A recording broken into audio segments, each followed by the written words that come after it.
What's going on, everyone? Welcome back. Today, we've got another live fantasy football mock draft for you back on ESPN with a 10-team full PPR mock. We have got the second pick overall. Should be pretty interesting as always. And while we wait for this thing to kick off, if you enjoy, hit that like button, subscribe, give us a follow on Twitter at AllDayPigskin to continue interacting with us there. Let us hear it in the comments section, your thoughts, along with any other questions you guys might have. We will do our best to answer them all. And lastly, make sure to check out the 2022 ADP Fantasy Football Draft Guide. Has everything you can want at a great value. Top 150 overall player rankings in standard and PPR formats, individual player bios, tiers, projections, along with general fantasy advice. Details in the description. But with that being said, let's kick it off. The first pick has been made, which means we're on the clock. And I've said this before, especially in full PPR formats, whoever goes first overall, you just take the remaining guy. In this case, I mean either Jonathan Taylor or Christian McCaffrey. Jonathan Taylor went first overall. I'm going Christian McCaffrey. So that's really all there is to it. Again, I know people are going to nitpick. Christian McCaffrey, he's been injured, yada, yada, yada. Problem is with fantasy football, look, folks, you make your projections based on these guys playing a fully healthy season. Sure, they are riskier if you look at the injury history, and you definitely should, but I look at Christian McCaffrey. He hasn't had a quote-unquote super serious injury.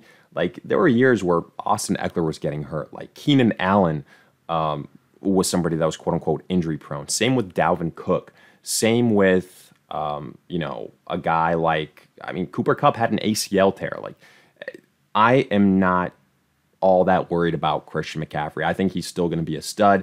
And, if you draft a guy like McCaffrey, the name of the game in fantasy football is knowing the guys that you're drafting and being able to then build a roster around them. So with McCaffrey, it would make sense for us to go ahead and then add some more running back depth, potentially. It's a 10-team league, so we're going to be able to have a bigger pool of names available to us in the second round.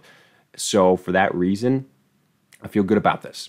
Now, let's take a look at the selections after Jonathan Taylor and Christian McCaffrey. Third overall went Cooper Kupp. I'd be going Austin Eckler. That's just me. Then you see Jamar Chase, Justin Jefferson. So ESPN does have their, the wide receivers here ranked pretty highly. That's why you're seeing Jamar Chase, and that's why you're seeing 3 wide receivers being selected in the first 6 picks, 50%. I think that's absolutely insane. Very, very high percentage. Then you see Derrick Henry with the 7th pick overall. Still some really, really good and quality names here with this 8th overall pick. But again, a lot of these teams in these 10-team leagues are going to be top heavy. So it's what you do after the first, second, and third round. It really is. And potentially finding those studs, hitting on those boom or bust guys and constructing a roster that can work well together, finding those positional advantages and being able to differentiate yourself that way. Now, after Henry, we have seen Najee Harris, and we have also seen Joe Mixon. There goes Dalvin Cook with the last pick in the first round. Tremendous value, probably the best value in this entire first round, followed by Leonard Fournette. Now, there's some really intriguing names that are still left available. DeAndre Swift, Aaron Jones. I feel like 2 of the players that I always leave drafts with are Aaron Jones and Allen Robinson. So, there's a reason why I continue to bring them up. I truly believe in those names. After Leonard Fournette, you see James Conner, Devontae Adams, Stephon Diggs, CeeDee Lamb. Stephon Diggs lasting until the 204, pretty good value. Then CeeDee Lamb, followed by Nick Chubb. Deebo Samuel is still available. I doubt DeAndre Swift makes it back to us. And as soon as I think literally as soon as I said his name, he was drafted. So, yeah, I would have loved to have added him and then potentially have an outside chance to land Aaron Jones. That would have been pretty wild. Other names, again, I think ESPN has the tight ends ranked a little bit too low. Travis Kelce and Mark Andrews ranked 29th and 30th. In fact, Andrews ranked higher than Travis Kelce. I don't know how you get into the third round of really whether it's a 10 or a 12-team league and you don't draft one of those dudes. To me, it gives you such a huge advantage at that tight end position. I wouldn't do it in the first 2 rounds, but in the first 3 rounds, yeah, I'd probably do it, or in the 3rd round.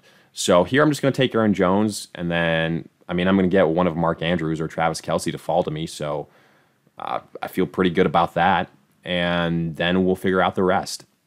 Now, we could go with Alvin Kamara here also. I feel like I've gone this starting trio, kind of, running back, and then Kelce or Andrews very often.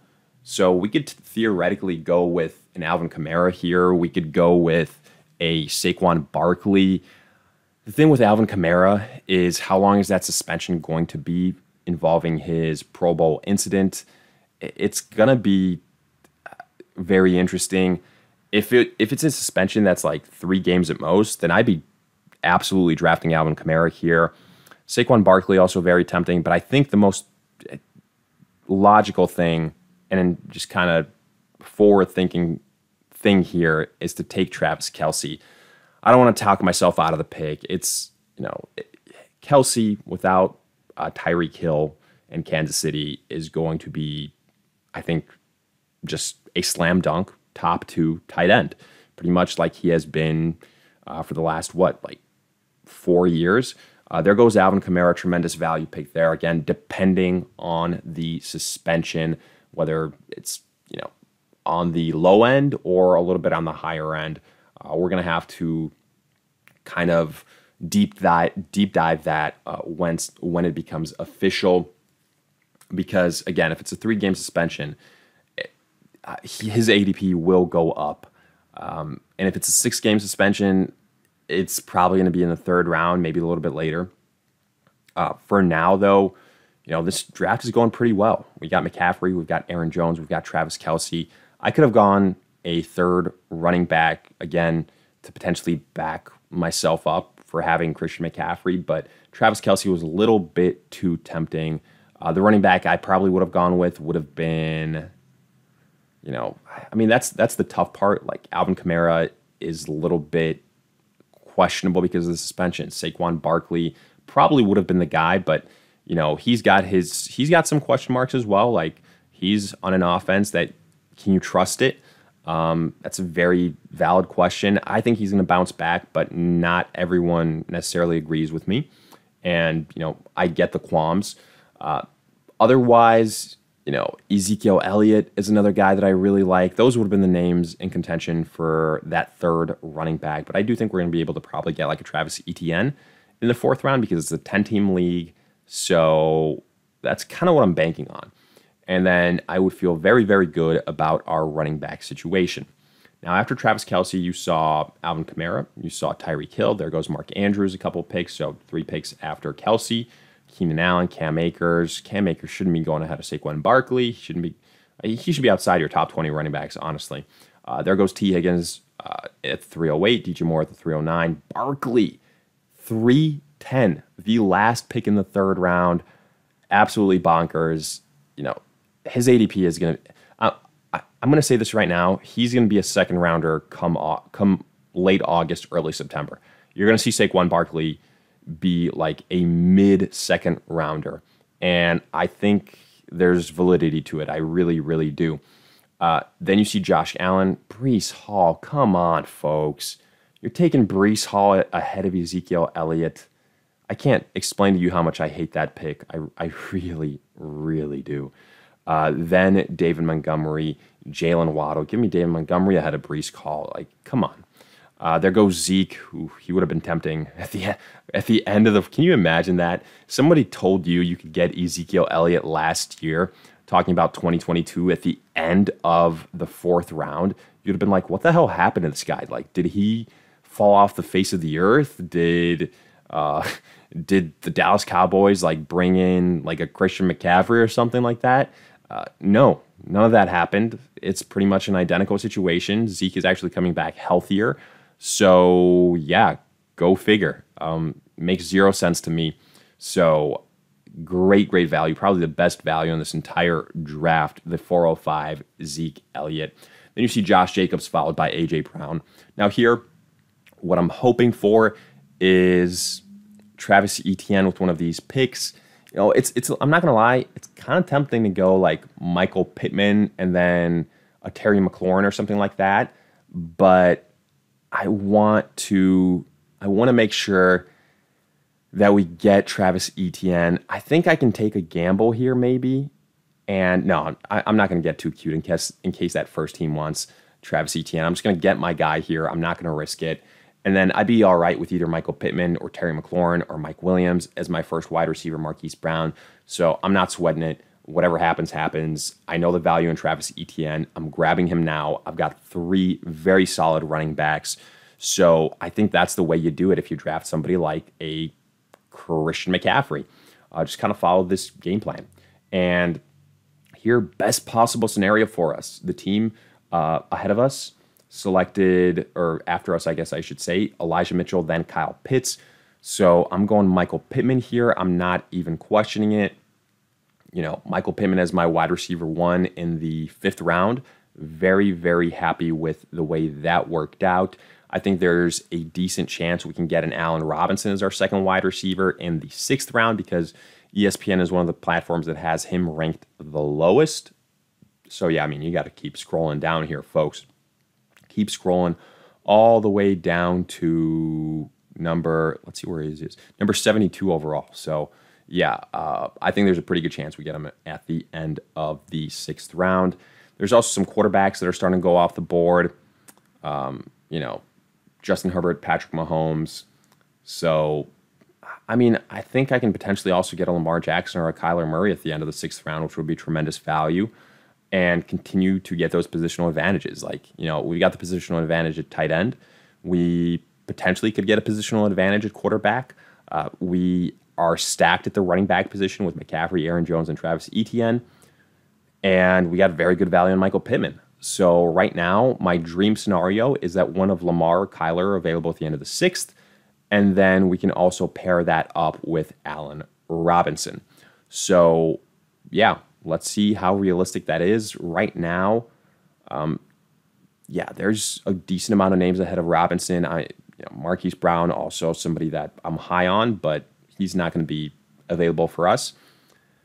And yeah, there he goes at the 602. There goes DK Metcalf, Darren Waller. So those other tight ends, look, they made it all the way until the end of the 5th, early 6th round. So there's something to be said about really good value on that second tier of tight ends if you don't want to invest an early pick on Kelsey or Andrews.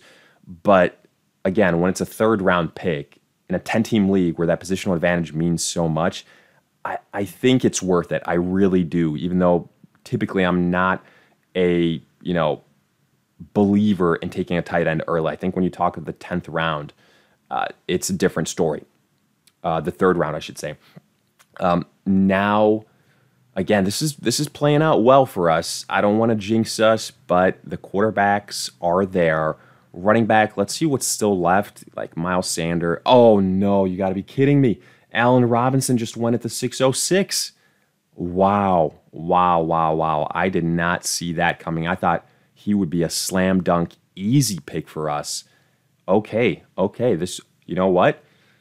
I can appreciate that. So right now what we're going to do is, since both Lamar and Kyler Murray are still available, I know the next team isn't going to select both of them.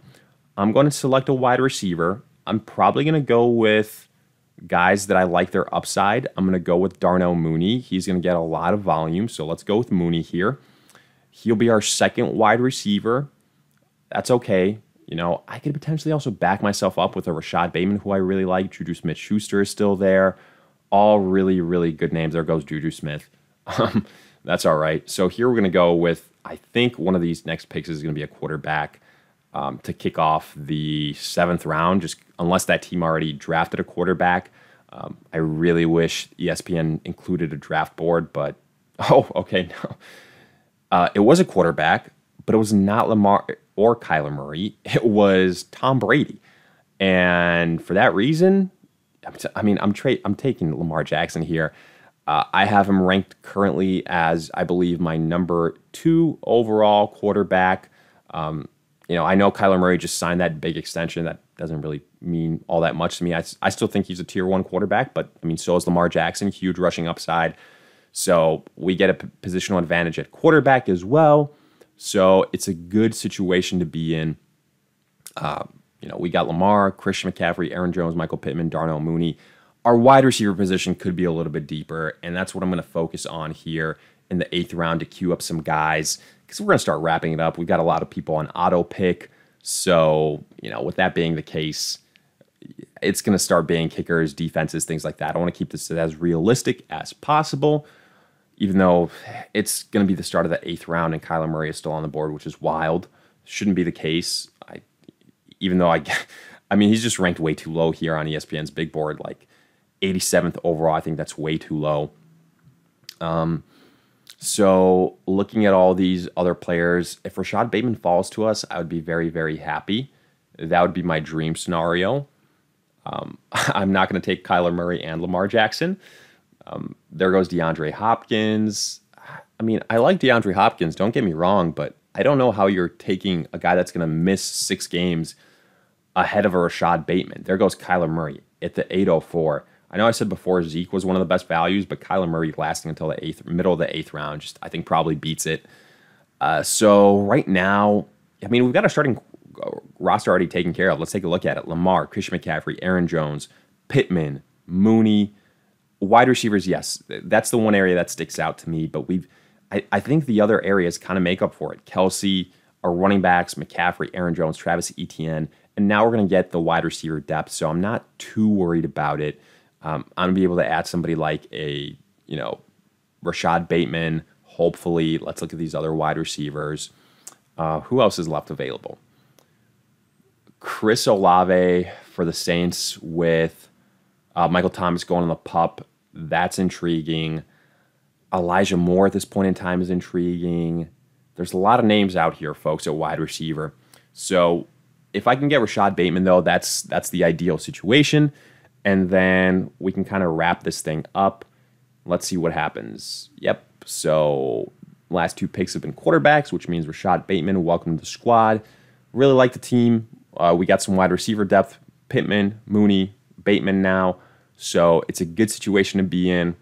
And right now, I'd probably give this roster like a B+ type of grade. I think we got the positional advantages. I think we've built the wide receiver depth. And in fact, I'm going to draft one last one. Let's go with Elijah Moore. You know what? Let's take a chance on good old Elijah Moore here. And then we'll wrap this thing up. I think this is a B+ draft, but hey, let me hear your thoughts along with any other questions you guys might have. I'll do my best to answer them all. If you enjoyed, hit that like button, subscribe. Give us a follow on Twitter at AllDayPigskin. Make sure to check out the 2022 ADP Fantasy Football Draft Guide. Details in the description. In the meantime, we'll see you guys in future videos.